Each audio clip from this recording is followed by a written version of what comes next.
नमस्कार, महाकवि न्यूज में स्वागत है आपका। मैं राधा रानी संवाद पर पंडित प्रदीप मिश्रा और प्रेम आनंद महाराज जी भिड़ गए। प्रेम आनंद जी महाराज इतने गुस्से में हैं कि वो प्रदीप मिश्रा के साथ तू तड़ाक पर आ गए। उन्होंने वीडियो जारी कर कहा कि ऐसी टिप्पणी बर्दाश्त नहीं की जाएगी। वहीं दूसरी ओर खंडवा जिले के ओंकारेश्वर में शिव महापुराण कथा वाचन कर रहे पंडित प्रदीप मिश्रा ने व्यासपीठ से कहा कि प्रेमानंद जी नहीं बल्कि ब्रज के सारे संत सीहोर आ जाएं तो सप्रमाण जवाब दूंगा। राधा रानी के प्राचीन संदर्भ पर हिंदू धर्म के दो संत आपस में भिड़ गए। पंडित प्रदीप मिश्रा की टिप्पणी के बाद प्रेमानंद महाराज जी तू तड़ाक पर आ गए। साथ ही पंडित प्रदीप मिश्रा को कह दिया कि तुम किसी काम के नहीं रहोगे। दरअसल संतों में विवाद की शुरुआत राधा रानी पर प्रदीप मिश्रा की टिप्पणी के बाद हुई। इसके बाद प्रेम आनंद महाराज जी ने वीडियो जारी कर इसका जवाब दिया। दरअसल पंडित प्रदीप मिश्रा ने अपनी कथा के दौरान राधा रानी के मायके पर सवाल उठाया था। उन्होंने कहा था कि राधा रानी बरसाना की नहीं रहने वाली थी। प्रदीप मिश्रा ने कहा कि श्री कृष्ण की पत्नियों में राधा का नाम नहीं है। राधा जी के पति का नाम अनय घोष है। उनकी सास का नाम जटिल और ननद का नाम कुटिला था। प्रदीप मिश्रा ने कहा कि राधा जी की शादी छात्रा गांव में हुई थी। इसके बाद मंगलवार को ओंकारेश्वर में व्यासपीठ के पंडित प्रदीप मिश्रा ने लाखों लोगों के सामने कहा कि वेदों में प्रमाण है कि राधा माता का जन्म कहाँ हुआ, उनका विवाह किसके साथ हुआ। उन्होंने कहा कि सभी संत सीहोर आए, उनको सप्रमाण जवाब दूंगा। इसका प्रमाण हम पहले दे चुके हैं, पर जिसकी दृष्टि में सियोर वाला महाराज गलत है तो वो जिंदगी भर कितना भी प्रमाण दे ले। जैसे माता जानकी प्रमाण दे देकर आखिरी में जमीन में चली गई पर उसकी किसी ने नहीं मानी। ऐसा चाहते हैं दुनिया के लोग कि तुम प्रमाण देते रहो, देते रहो, देते रहो। क्या प्रमाण चाहिए? इस व्यासपीठ से मेरी माँ ने सौगंध खाकर बिठाया था कि प्रमाण इस व्यासपीठ से वो शब्द बोलना जो हमारे शास्त्रों में है। ब्रह्म वैवर्त पुराण में से राधा का संवाद, राधा रानी का संवाद बोला। इसके बाद राधा रहस्य में से राधा जी का संवाद बोला। गौड़िया संप्रदाय की काली पीठ से निकलने वाली पुस्तक में राधा जी का संवाद लिखा है जो हमने बोला। और प्रसन्नता ब्रज 84 कोस में अनय घोष का मंदिर है, वहां जाकर दर्शन करो जावड़ गांव में, उसका प्रसंग कहा। उसके बाद कितना प्रमाण चाहिए तुमको? और बात है राधा रानी की, वो तो मेरी माँ है।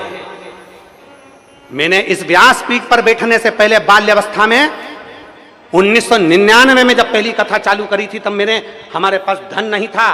दूसरे की दुकान पर काम कर पैसा जो 10 रुपए साइकिल से लिफाफे देने का जो पैसा मिलता था 10 रुपया, उससे हम जाकर पैसा लेकर उस पैसे को लेकर राधा रानी की परिक्रमा करने जाते थे। 51 परिक्रमा मेरी राधा रानी बरसाने की करी है। मेरे चरणों का दास बन जा, यहाँ बैठकर मेरे दरवाजे की चाकरी करना, झाड़ू लगाना तो झाड़ू लगाने के लिए तैयार हूँ। व्यासपीठ छोड़कर मेरी राधा रानी के चरणों में बैठ जाऊंगा। और माफी की बात करते हो, इस राधा रानी के चरणों में तो मेरी पूरी जिंदगी, मेरा खानदान और मेरा कुटुंब पड़ा है। भगवान कृष्ण के समय पर धेनु में, गायों में धेनु का सुर घुस गया था और धेनु का सुर घुस गया, पूरी गायों को परेशान कर उनको भ्रमित कर तब भगवान कृष्ण पहचान गए थे कि धेनु का सुर है।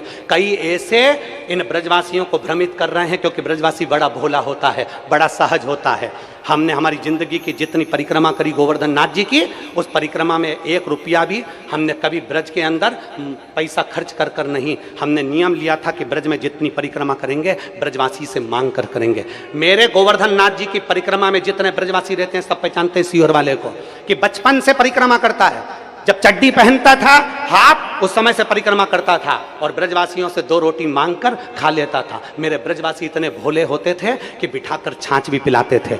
आज उन ब्रजवासियों में कुछ लोग ऐसे घुस गए हैं जो इस शिवपुराण का विरोध करना चाहते हैं, इस व्यासपीठ का विरोध करना चाहते हैं, प्रदीप मिश्रा का विरोध करना चाहते हैं। वो लोग राधा रानी की आड़ में बदनाम करना चाहते हैं और ब्रजवासी इतना भोला है कि वो समझ नहीं पा रहा।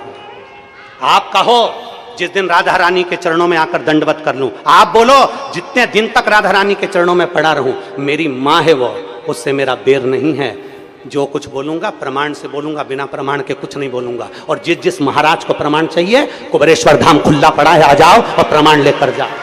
मैं साधुता देता हूं श्री पौंडलिक जी महाराज जी को, गोस्वामी जी को। मैं साधुवाद देता हूं कौशिक जी महाराज जी को। मैं साधुवाद देता हूं संजीव कृष्ण शास्त्री जी को। मैं साधुवाद देता हूं राजीव जी शास्त्री जी को।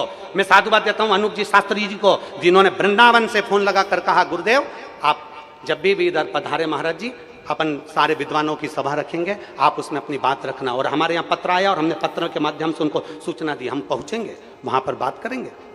श्री जी के विषय में बोलने के लिए बहुत होश से बोलना, जहां श्री कृष्ण महावर रचते हैं वो हमारी श्री जी हैं। अभी तुम किस राधा की बात करता है? अभी जाना कहां राधा को? राधा को जान जाएगा तो आंसुओं से वार्ता होती है, बाणी से मुंह खो जाती, कौन रस बाढ़े जहां बोली बोई भारी। और सुनो, कह रहा है कि